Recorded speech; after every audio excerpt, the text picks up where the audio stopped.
Diyan kayo lang sa diyan. Ay guys, ito guys, ang laki ng sawa. So ayan, nakapatay na siya. Wala na yan. Ayan, pero patay na siya. Hindi, nagalaw pa siya, nagalaw pa. Yan siya. Buong haba guys. Pero kinakain daw to eh. Ayan, isa. Ilan tong buwan na to? Ang tawag doon?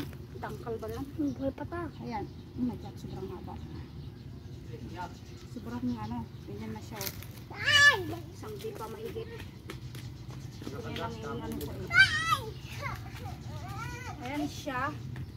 So, ayan. Pero, parang hindi naman siya buntis eh.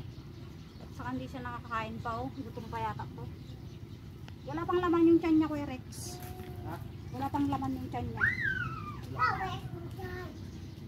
Patulis pala itong ganto niya, no? Ano, dito. Ah? Ito guys, nakagat. Bakit karaming ngipin? Ha? Karaming ngipin. Pinagat ko nga rin siya, hindi matalaban.